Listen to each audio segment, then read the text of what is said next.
So let's review the fundamental principles in the management of complicated intra-abdominal infection. These are the what you call the 5 pillars. So prompt or early diagnosis, risk stratification, physiologic stabilization and resuscitation of the patient, early initiation of appropriate antimicrobial therapy, or what we call empiric therapy.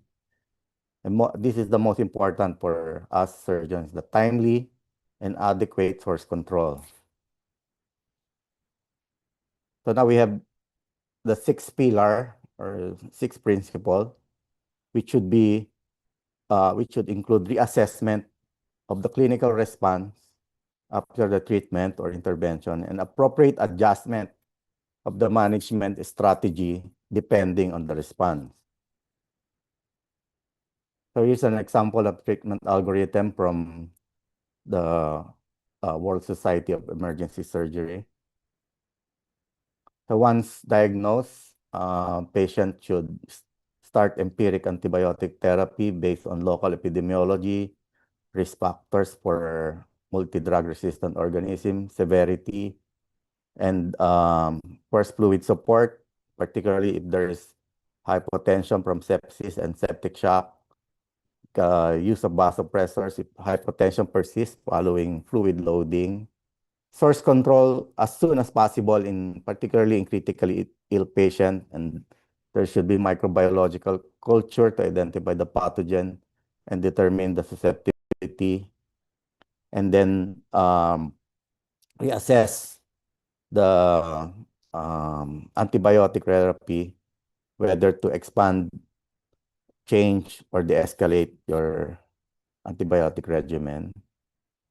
And then with the monitoring and the reassessment, you have to decide whether reintervention is needed for ongoing infection. So management of complicated intra-abdominal infection has been quite challenging and complex in terms of decision making. There are several challenges that needs to be navigated every step of the way in all the principles or phases of treatment.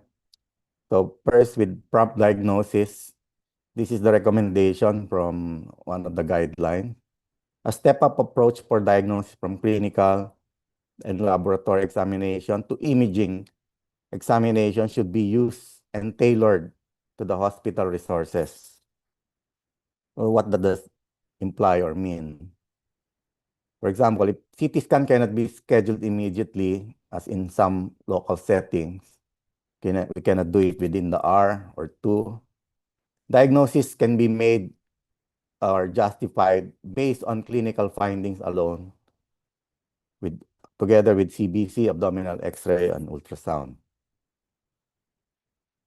Surgeons should collaborate with hospital leadership, with the ER medicine colleagues, OR management, radiology, interventional radiology, to come up with the appropriate clinical pathways based on the local resources and systems for the assessment and management of acute abdomen and intra-abdominal infections.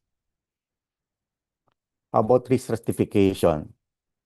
Based on the 2SIS guidelines, you should still continue to stratify patient.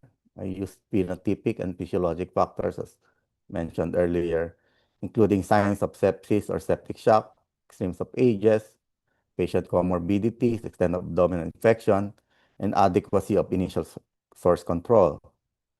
The presence or persistent resistant or opportunistic pathogens in assessing risk for treatment failure and mortality with patients with the IAI. So also part of certification is to characterize patients as being either low or high risk for treatment failure or death, as having either a community-acquired or a healthcare or hospital-associated infection, including post-operative infection for purposes of planning source control and empiric antimicrobial therapy. So should also identify patients meeting surviving sepsis campaign criteria for sepsis or septic shock, and those with an Apache score greater than or equal to 10 as higher risk patients.